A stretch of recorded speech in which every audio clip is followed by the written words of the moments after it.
between the sky. Rely on yourself and no way. Believe.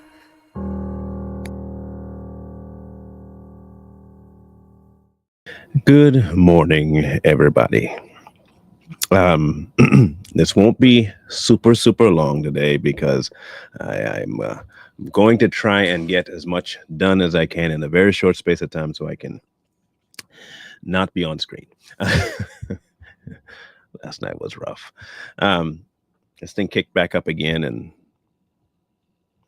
someone recommended magnesium, something or the other, and then B12 shots. I'm going to look into those too. So just FYI. So I'm in a little bit of a, if you see me squinting, there's a reason.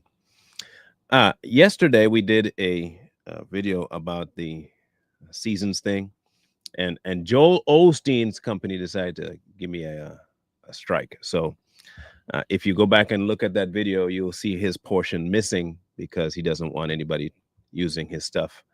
Apparently, he needs that money. Anyway, good on him. The rest of the video is up, but not his portion. He wanted his removed, so it's removed. Anyway, in other news, came across an account on TikTok, and it was really interesting to go through this guy's content. And so I wanted to address his content for a very specific reason. And that reason is this idea of saved people all of a sudden denouncing faith. So we're going to take a look at his stuff. Okay, this is him. He doesn't have his name attached to it, but he says he's an ex-pastor, atheist, anti-theist educator exposing harmful theology with wit. I will tell you what I see thus far in him is a slight propensity to the effeminate.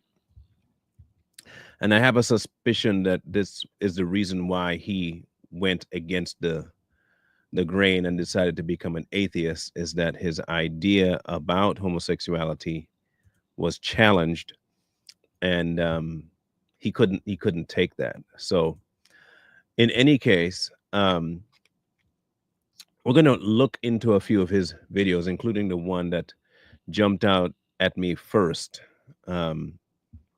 If I can find it here. Let me see, which one was it? I think he was in his car.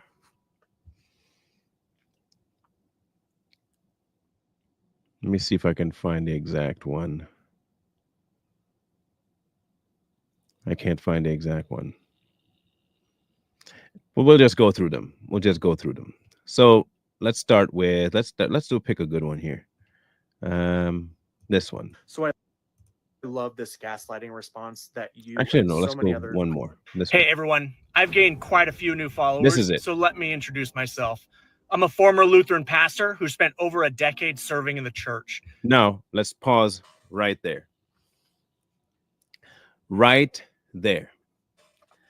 If you listen to what he just said, there is a very specific way and what he said that you need to listen to. If you listen to what he actually is going away from and what his claim to fame was, you'll understand why he's no longer thinking the way he thinks. Let's back it up again and listen. Hey everyone, I've gained quite a few new followers, so let me introduce myself. I'm a former Lutheran pastor who spent over a decade serving in the church.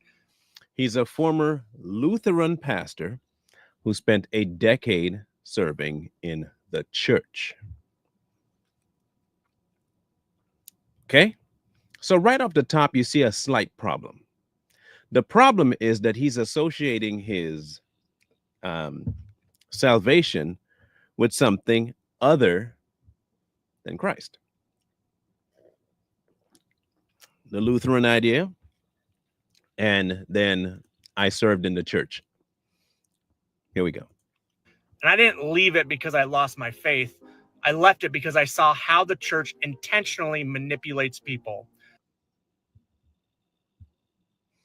I didn't leave it because I lost my faith. I left it because of how the church manipulates people. So if you didn't leave your faith, then why would you be a former pastor and turn an atheist? You see how illogical they become once they decide this way of thinking. In one breath, you're telling me you did not give up your faith, but in your whole profile, it is an anti-faith theory. You did give up that specific faith because now you're an atheist. So not only are you an atheist, now you're a liar. And I'm supposed to listen to you?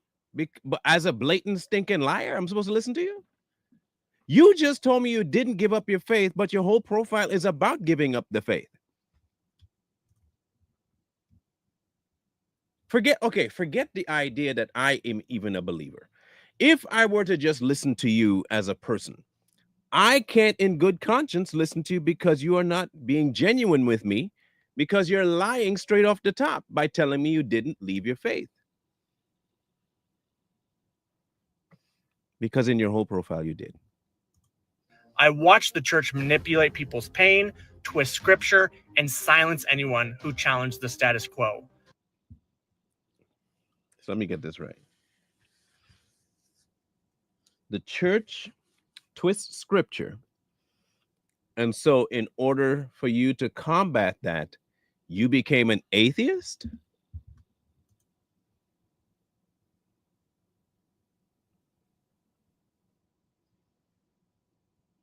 I'm more confused than ever now. Which are you? Let me. Now, I really want to get this. Is scripture something you still follow or not? That's one. But if you say you're an atheist, then obviously you don't follow scripture. So why would the church manipulating scripture mess with you at all if you no longer believe in it? Anyway. The goal was never peace or kindness. It was control. For every church or just the one you attended? Just the Lutherans or? Keep people feeling guilty. Keep them quiet. Keep them giving. So what's my purpose now? Yeah. To expose the harm that the church does. Oh, to expose the church. So your faith was never in God. It was in the structure of the church. Gotcha. And to give people permission to question what they were taught to blindly trust. So if you've ever felt used by religion, you're not alone. Make sure you follow me. It's time to expose the church. Hey, everyone.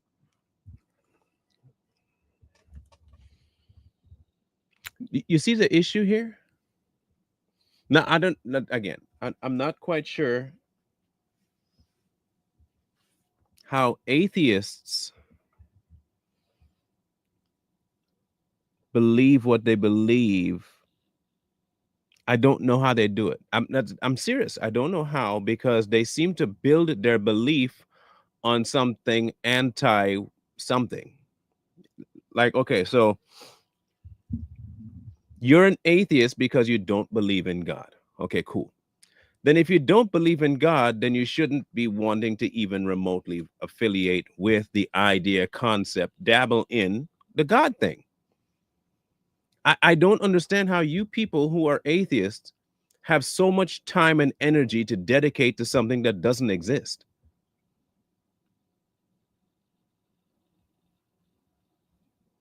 Listen, God isn't real. Okay, that's what y'all say. God ain't real.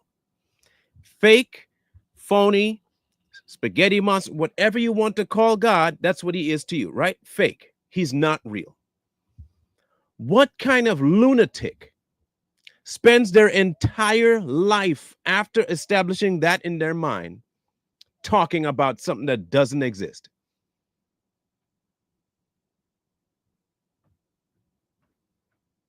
And like hating something that doesn't exist. If you don't want anything to do with this imaginary thing, then separate yourself from it and leave it alone. How difficult is that? Do you not have the capacity to deal with your own crap on your own? Just be you by yourself?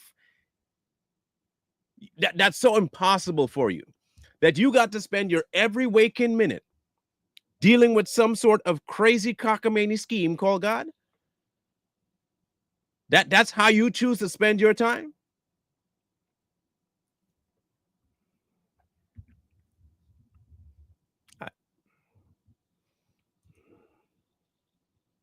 Let's see what else he's got.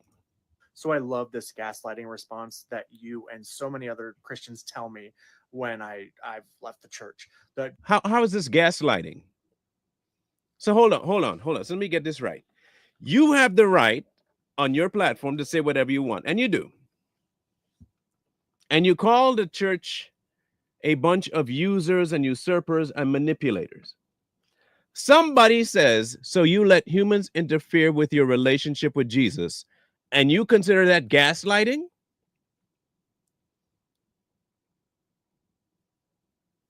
I can see why it's gaslighting, because you don't want to address the elephant in the room. Yeah. But let's hear your answer. Jesus didn't let you down, people did. No, I saw how people use the name of Jesus to reveal the lie of Christianity. So are you an atheist or a...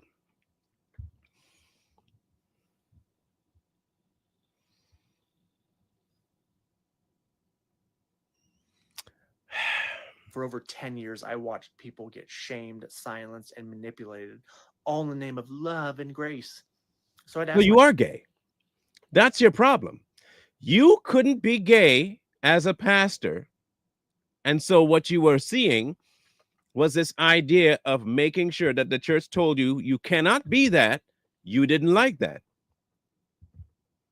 That's what it is. The more I hear him talk, the more I am 100% convinced that this man struggled with his sexual identity.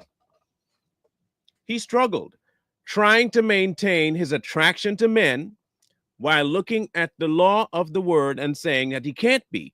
So then he saw manipulation. What he saw was people telling him he cannot be gay. So he was mad now. So he had to leave the church, which is why his anger is towards the church. The church was telling him he can't be gay. See, in his mind, Jesus says love everybody, including gay people. Now he gay. Ask myself, what kind of God needs guilt, fear, and obedience to keep people loyal? Because that's not a relationship. That's control. But that's not what he uses. That tells me you did not follow God. You are following a system. The system told you something. System pissed you off. The system told you something, and all of a sudden now God is the problem. I'm an atheist now. But technically, God did tell you that homosexuality is wrong, and he told you that through the church, and vicariously it became something that you hate all around. That was your problem. And once I saw that clearly, I walked away. I didn't lose my faith. I outgrew the abuse disguised as truth. I outgrew the abuse disguised as truth? And you keep saying you didn't leave your faith. Okay, then tell us, what is your faith now? If you didn't leave it, then you must have a faith. What's your faith? You know what? I'm going to ask him that.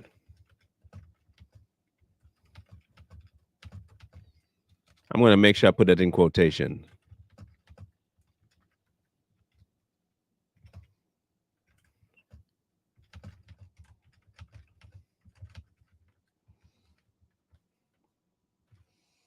There we go.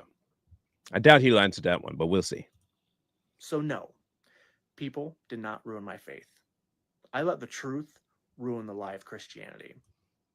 So what's the truth? Now, if you've ever been gaslit by religion, you're not alone. Give me a like and a follow. So I love this. But you didn't answer the question. You just accused her of gaslighting you and then said that you found the truth, but you didn't say anything to do with the question. But that's what they do. Let's see another one. Let's talk about why so many adults stay religious. It's not out of conviction, but because of conditioning. Oh, so now you know everybody's heart when it comes to why they believe and stay a Christian. Okay, go ahead. You see, children can't afford to disagree with their caregivers. But they do it all the time. What are you talking? You have no kids, do you? You don't have kids, do you? No, I wouldn't expect a gay man to have kids. You don't have kids. If it's one thing children do is disagree with their caregivers. Stupid people, bro. These morons, I swear, they pick up some of the most stupid analogies to try and prove their point. And the ones that they pick are the most asinine, stupid points of views you could possibly think of. Kids do that. Oh, that is the trait of children. That is their MO. From birth, children are rebellious. What are you talking about? At every turn, that's what children do. You leave a kid alone for 5 minutes. Watch what happens. They do something stupid to rebel. They do it until, look, bro, they do that now till they 20, 25, 30. That is the hallmark of children.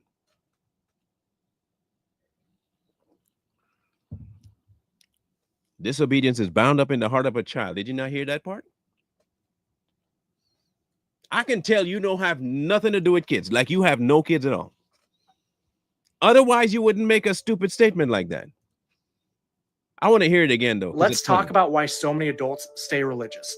It's not out of conviction, but because of conditioning. You see, children can't afford to disagree with their caregivers.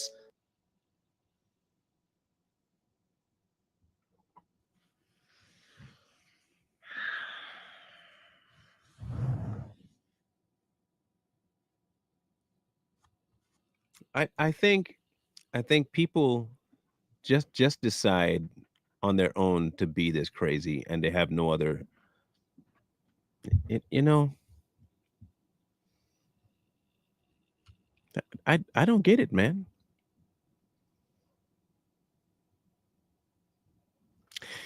Continue. Love, safety, acceptance from their parents and from their community is all tied to compliance. No, it's not. Again, you don't have kids, do you? There is no way you can have children. There's no way, bro. No way. Well, for one, you never had interaction with kids. You don't have children. You don't know the first thing about kids.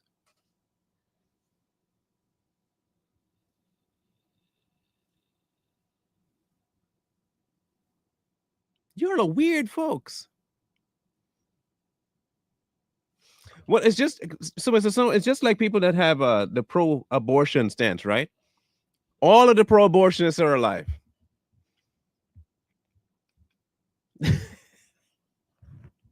I wish. Okay, here's my thought process. If you're a pro-abortion, and I would love to see them start doing this, I'm not kidding. If you are pro-abortion, start with you. Start with you. If you are pro-abortion, start with you. Go ahead.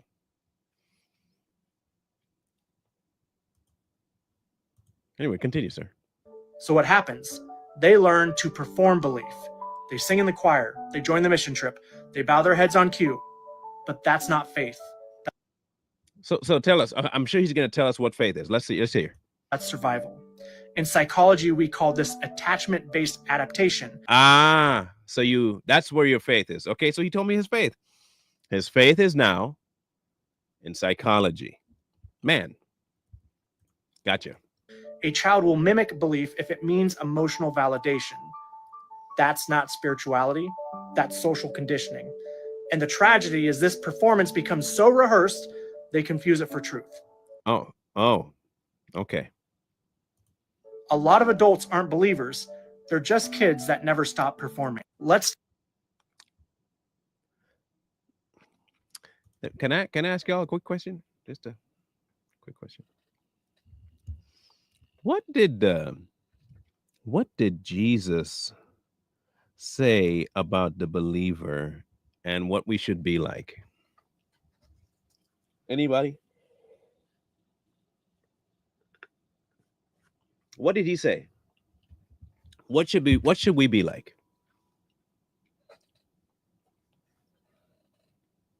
I know y'all know what he said, who we should be like.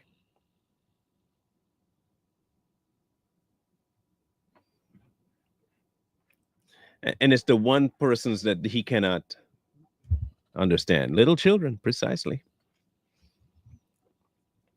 Tells me again, he doesn't understand children. Get ready for part 2, because I hope the court gave her mercy. What's this one about? it is absolutely shocking and absolutely disgusting. Get ready for part 2. Okay, that's nothing. All right, y'all, here's part 2 of awful things I saw while in church leadership. Yeah, this would be good. Tell me. So I get a call from the county jail a couple weeks later, about 3 a.m, that this woman has been arrested for running her husband over with the car. I call up the lead pastor, say, hey, just so you know, this happened, and I'm on my way to the county jail. He said, yep, totally know. With the husband right now, he's not really hurt. So I meet with this woman at the county jail, and she tells me that basically they got into an argument. She got scared. She tried to leave. He stepped in front of her car, and she ran over his foot with her car. She asked if I would show up later that day because she was going to see the judge for a bail hearing, and I told her absolutely. So during this time, I'm in communication with my lead pastor. I tell him I'm going to go to the bail hearing. He said, yep, I am too. The husband wants me there for support. I said, great, I'll just meet you there. So later on that afternoon, I show up to the bail hearing, see the husband, see the pastor, and the husband is completely hamming up his injuries. He's on crutches, his ankle is wrapped up. And I asked the lead pastor, said, hey, I thought it was minor injuries. And he said, oh yeah, it's just a minor sprain. During the bail hearing, the judge asked to speak to the husband and kind of what he wants to do with his wife. And he just chums it up. He says, oh, the best place for my wife is to be at home. And, you know, she shouldn't be in prison. And this was just a big argument. I just don't understand how this happened. We're going to go to counseling, just yada, yada, yada, right to the judge. And the judge asks him for one person that can speak to the character of him and his wife that has known him for a long time. And this guy decides to call up the lead pastor. And the judge asked my supervisor if he has heard of any allegations of abuse between either of them. And supervisor?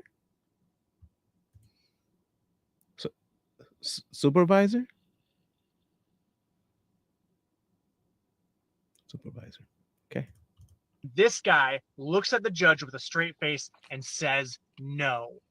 Even though less than a month beforehand, this woman had come into our office and had said, hey, I'm being abused. I need to get help. And after this testimony from the lead pastor, the judge decided that the wife could go home with her husband. And if anything happened, if they got into any more fights, that she would be arrested and would be held without bail. And I'm going to tell you, I think you're lying. That's one. That's what I think you're doing. Lying. The first thing I think you're doing is lying. Secondarily, you a sissy. If you knew a week or month before that this lady was being abused and you did nothing, you a sissy. Plain and simple, you a sissy. You're talking about everybody else, about how the church is so conditioned. You were the fool. Nobody else. You kept, what you're doing is projection. I get it now. You project. You spent your entire church life being gay and not knowing how to handle it. You didn't know how to be a man. You didn't know how to be a parent. You didn't know how to parent kids. You didn't know nothing. You depended on everybody else to get your footing in this so-called Christian world. So when it stopped making sense to you because nothing made sense to you because you didn't have a bearing, You rebelled. And then when you rebelled, you assumed everybody else was going through what you were going through. So you decided to project. And when people question you, it's gaslighting. That's your problem. Your problem is you feel everybody must be in the same boat you are because you are struggling with something that you refuse to address. And the best thing you could do is disappear.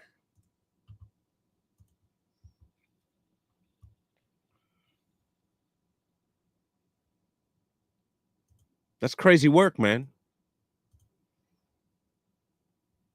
That's crazy work.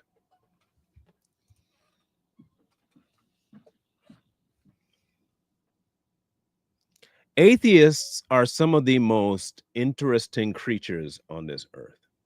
Why? It's not because they don't believe in God. That's not why they're interesting. They're interesting because they decide to focus on something opposite of their belief. A Christian focuses on God. That's the source of their belief. A doctor focuses on medicine, the focus of their belief. A carpenter focuses on building. You see what I'm saying? Plumber, plumbing. An atheist who doesn't believe in God spends their entire time dealing with something that doesn't exist. You have to be retarded to be an atheist. Why? Because by your own admission, you are remedial enough to focus on something not real. You are a different level of stupid. And it's not because you don't believe in God. It's because you say you don't believe in God while at the same time addressing him every single day of your life. You are so focused on everybody believing in him when you could just be doing your own thing, not believing in him.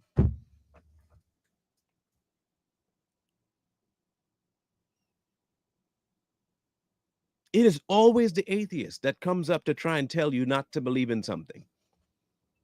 How about if you just don't believe in it, you act accordingly, and I will see you, and if it works out for you, I might do it.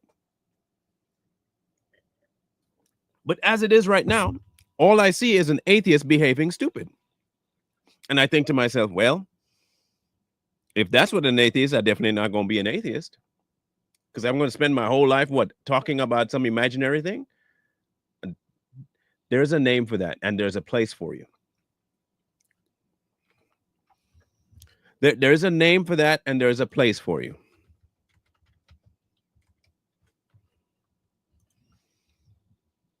They even make specific outfits for you. They do. They have something I think you guys might be interested in as an atheist. Okay. This would be for you.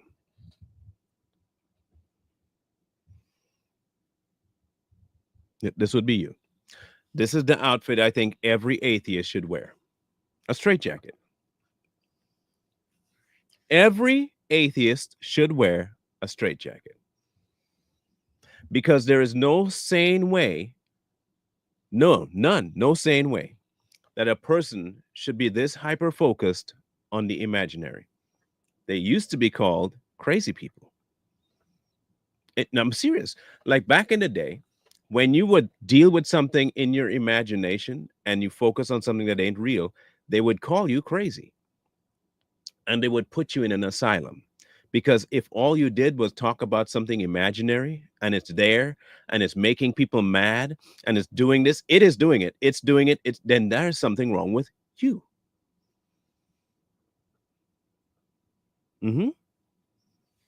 It's not real. See, the difference between you and Christians believe God is real. So if you want to call us crazy, that's fine. You can call us crazy, but we focus on what we believe. You focus on something you don't believe. That makes you more crazy than me. I'm sorry. It makes you more crazy than a Christian. A Christian might be in, let's just compare insanities. Okay, let's say I am crazy for believing in God. My belief tells me he's real, and I focus on him being real, and I build my life around that. You have a belief that he's not real, and you build your life around something that's not real in order to tell people it's not real. And you learn about this not real stuff in order to tell yourself it's not real. And you get mad at it for not being real, but being real enough to affect people. You more crazy than us, bro. You are far more mental than we will ever be.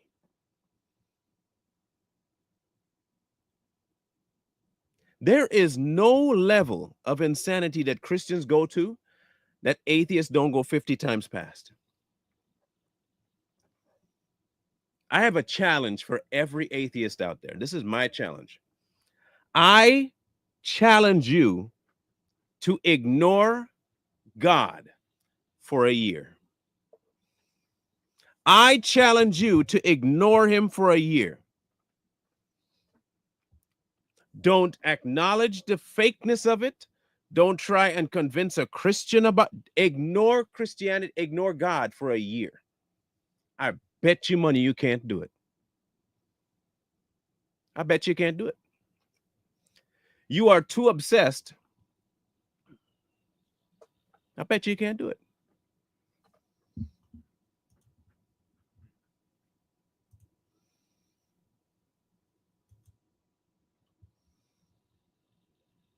Let's do a thing here. Let's go back to TikTok real quick, okay? Let's do this. Let's do an experiment. This is TikTok, okay? So let's type in the search bar, atheist. Okay? Atheist TikTok. Let's type that in. Let's see what we get. Why I'm an atheist over agnostic. Sin is a construct. Christianity. Being an atheist, always about God. See, Bible, him again.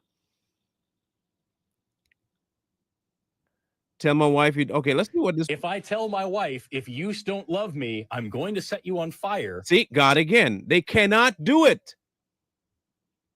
They can't do it. Look at this one. 3 reasons, among many, that I am an atheist. Have you ever noticed that most people are the religion of their parents? Okay, again, God, if he's not real, why are you so hyper-focused on it? Let's try again. The very first time I said out loud, I do not believe in God, it was terrifying. If he's, again, then it's not a belief, is it? You have to convince yourself, is what you're saying.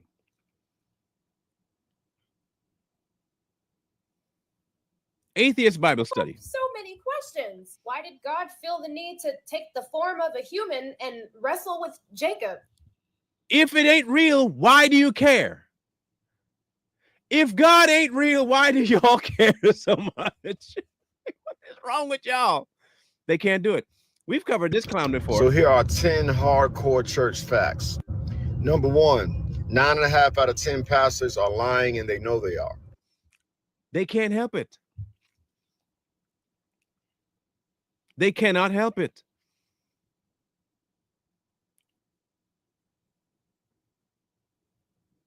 This is interesting to me. It really is. I will always be an atheist. So I get a lot of comments like this and DMs of people saying, be careful, girl. And, you know, they're coming for you and all this other stuff. I get a lot of flack for speaking about being an atheist, right? I'm Black. I'm a woman. I'm child-free. I don't give 2 shits about marriage. And we can tell. Trust us, you didn't have to say any of that. Just from the look on your face alone, we knew all that about you. Trust us. We look, y'all tell about yourselves long before you open your mouth. And it's not even that we care that you're not. In fact, we're glad you are not having kids. You know why? No pollution. No pollution. You not being married and not having kids is a blessing.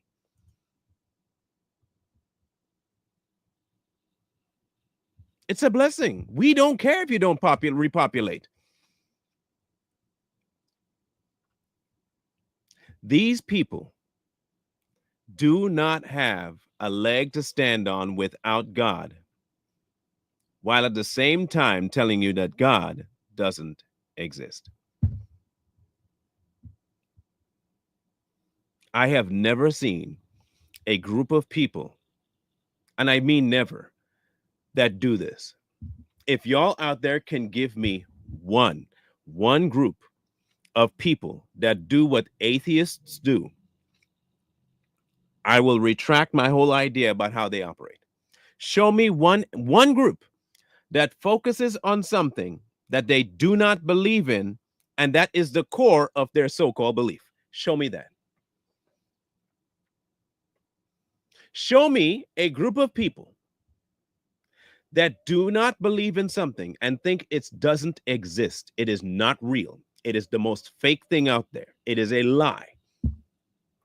Then they go to the thing that they say is a lie to try and find some logic in it. And that is all they do. Show me that group. Go ahead, show me. This is why you can't have a logical conversation with an atheist. I was fortunate enough to have 3 conversations with atheists, and they all ran into the same issue. They all were hyper-focused on God, even though they told me he's not real.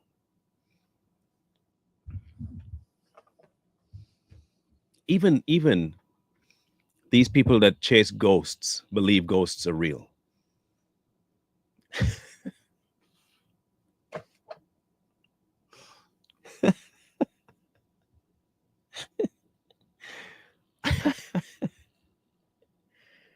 Golly. I don't even feel bad for them no more. I don't feel bad for them.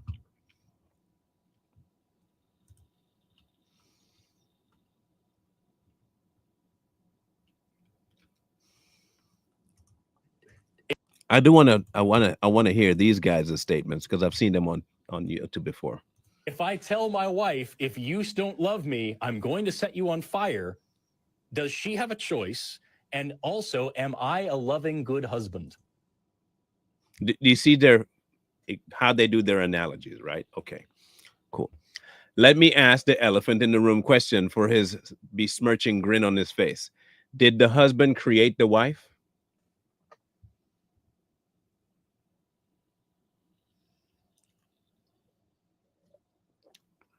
Did the husband create the wife?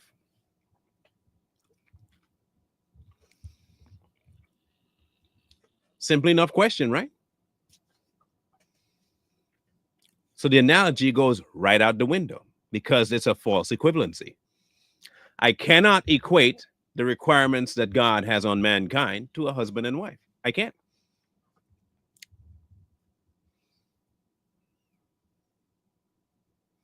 Because what he's trying to say is that if you don't accept God, you're going to hell. Be set on fire. The difference is the husband doesn't create the wife. God creates mankind. The husband isn't all powerful and all knowing. God is.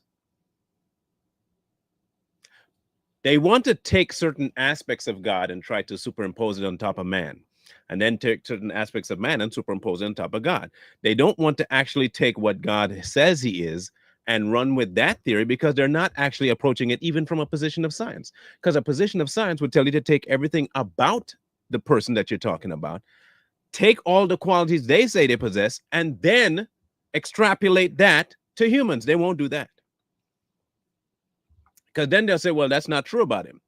But if you're taking one portion of him to be true without the other portion, then you're not taking into account the whole aspect of God. So you're being disingenuous.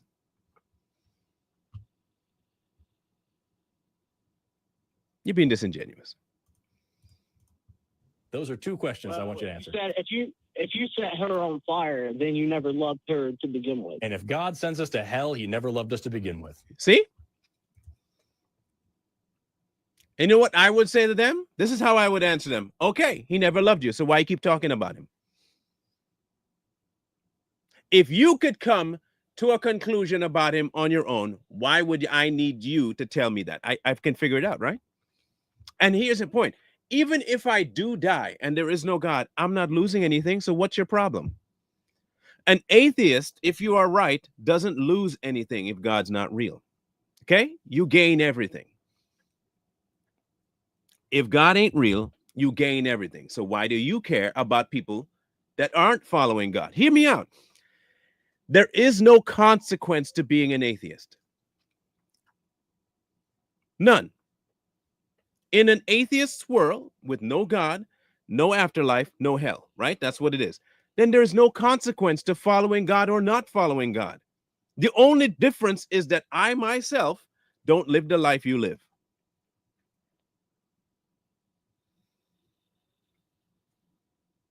So why are you so hell-bent, literally, on trying to convince me to be what you are? I'm not losing anything when I die.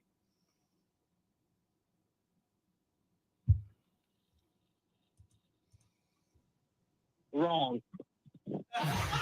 Okay, so let me ask you a question. God does love you. Let me ask you a question, Eric, and this is a genuine question. Just yes or no. This is not a gotcha. I just genuinely want to know. Mm-hmm. Do you have anyone in your life that you genuinely love with all your heart? I don't see how that explains the question beforehand, but let's see what the guy says. Yeah. What would that person have to do for you to condone them being tortured for all eternity? Not follow God. That's the easy part. That they would have to not follow God. What? How is that difficult? What would that person have to do? What choice would they have to make? What choices would that person have to make for you to be like, you know what, the best thing could happen right now is that you get tortured forever. That would be a really good thing. What would cause you to make that choice? Who told you that was what God thinks is a good thing? Where did you get the idea that the punishment is a good thing? Where did God say that? I just want to know where you got this. Now, you see how they put their own ideas about what they think God thinks hell is. Do you see it? They believe that God believes hell is a good thing for the people that disobey him.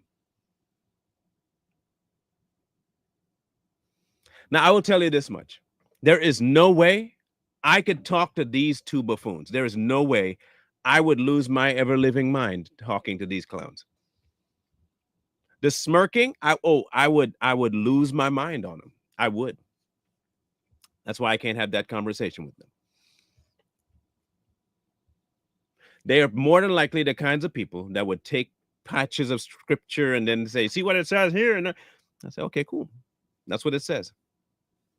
And this is what I would end them with. I'd say, you know, okay, cool. You don't believe in God. I do. You're not going to hell. I might. Case closed. I'm good with that. And you're good with people going to hell. They're not going to hell. Remember, you say they're not going to hell. So I'm good with that. You're good with God sending people. He's not sending anybody to hell. He's not real. Remember, he's not real. There's no hell. He's not sending anybody anywhere because he doesn't exist.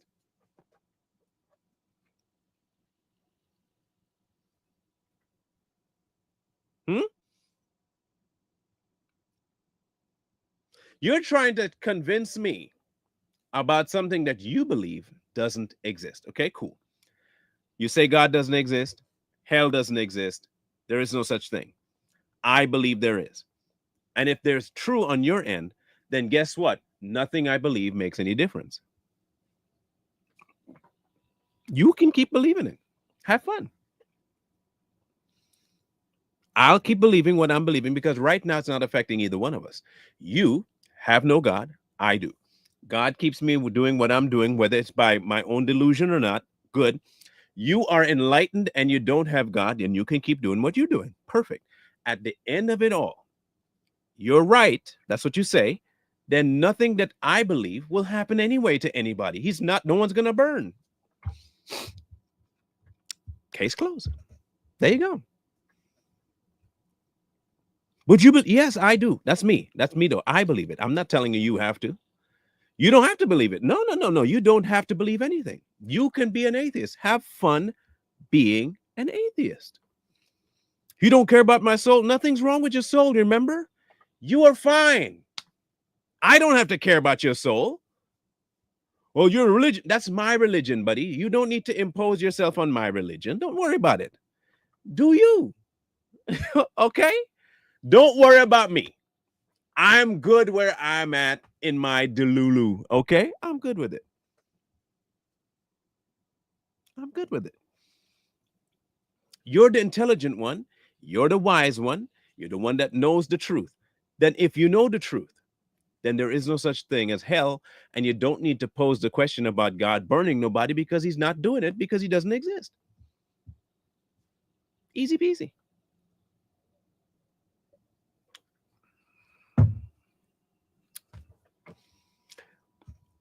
You see why having a conversation with atheists is one of the more funny ones?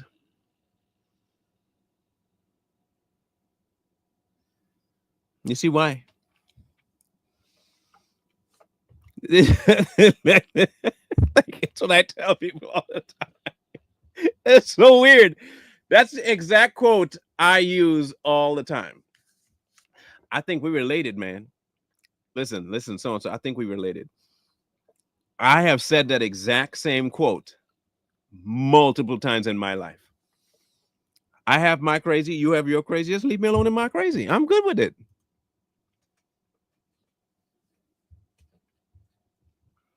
Listen, you don't have to believe in God. You don't have to follow God. You don't have to be a Christian. That's the beauty of the choice. Okay? The reality is, if he is real, then one of us will find out eventually. Both of us will. If he is not real, both of us will. But if you are convinced to where you can call yourself an atheist, that he's not real, then the last thing you should be worried about is something that ain't real. Just that simple, man. It's just that simple.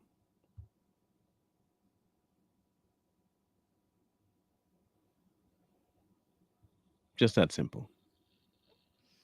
I think we as believers, while we're concerned for their soul, you can't be more concerned for their soul than they are, because you can't save them. You can't monitor the seed's growth. You can't be the one to figure out how the seed is planted. That's not your job. Your job is simply to throw the seed out. Wherever it lands, on whatever type of soil, that's for God to figure out. That's why I'm not in the business of convincing an atheist. If you want to be an atheist, that's on you. It's not my job. It's above my pay grade. It's above my pay grade. I don't want that job. What? No, I'm good. I don't want that job. So good.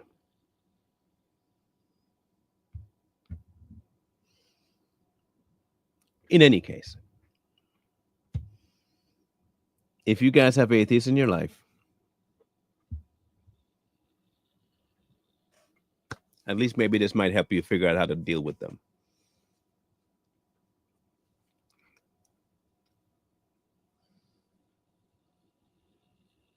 Okay. And look, I understand that you want people to, you want them to. But even Paul, when talking to Agrippa and got the answer back, you almost had me now. He didn't go off and try to re-convince him and just drive the point home and continue talking to. He didn't do that. You notice that he didn't do that? That didn't happen.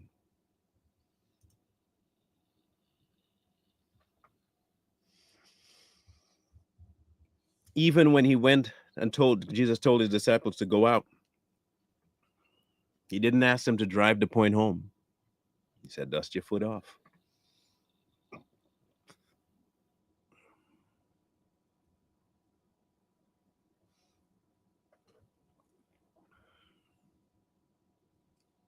In any case, I hope this helps y'all figure out how to work around these people.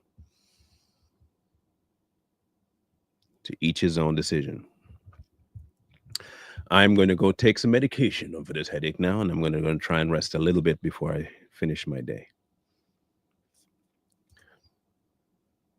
And that will be many. That will be many. That there will be many that do not. Remember, again, if you walk with Jesus, listen carefully to what he said, right? The road that leads to destruction is wide. And many find it. Many find it. The road that leads to life is narrow, and few find it. Few. We somehow in the church have wanting to be flipped that situation. We think that everybody will be on this broad road to salvation when God specifically told you that this particular request, counting the cost of salvation, many won't do it. They won't do it. They will consider other things before they consider that. And we have to be okay with it because we can't change it.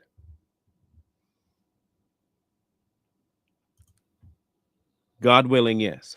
I'm going to make sure I try and sleep in that day so I'm rested.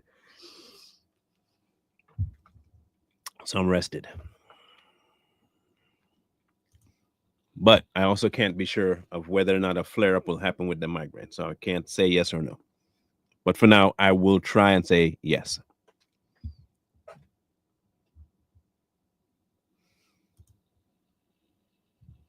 Sad and not true. What's sad and not true? Before I dip, I want to make sure I clarify that. Sad and not true? What do you mean?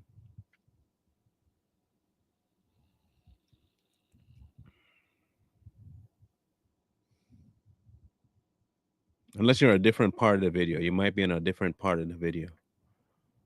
Sad and not true.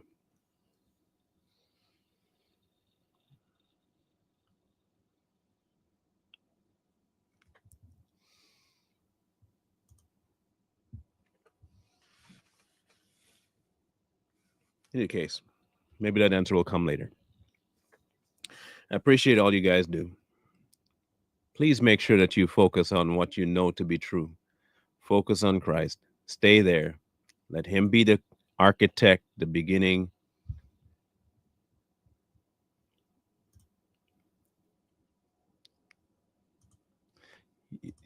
That they don't believe. So it's not true that they don't believe in God? You mean they do believe in God, they just deny him? What do you mean?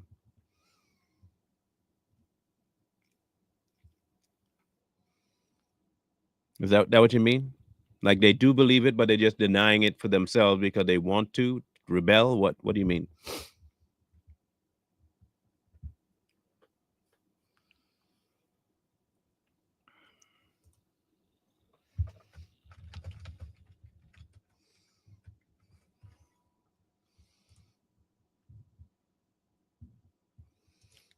Oh, it's sad that they don't believe it. No, what is it? Listen, I understand the emotional side to this. I do. But get this first and foremost, okay? God sees them some way. And this is how he sees them. And I want you to get it square out of his statements, okay? I want you to get it from him, not from me. This is what God says. And somehow we take our humanistic ideas and try to put them on God. This is what God says. In Psalms 14. The fool has said in his heart, the fool.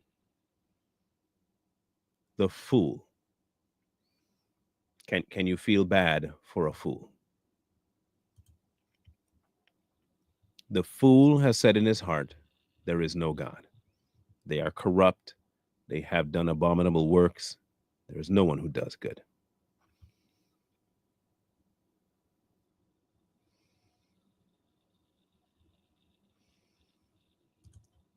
They're fools.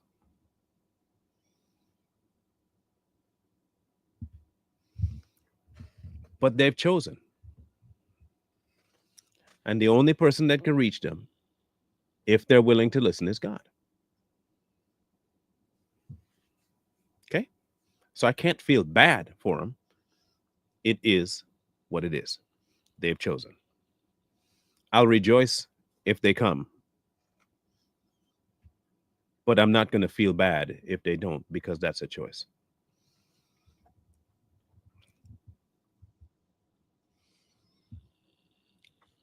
We'll be back tomorrow. Scrolling at the bottom, you know what to do, not to do, whatever God tells you to do, you know who to go to about it.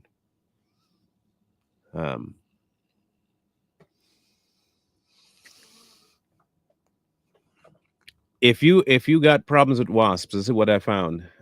Kerosene in a little tub. If you have where the nests are, just put it right over the nest and just hold it there.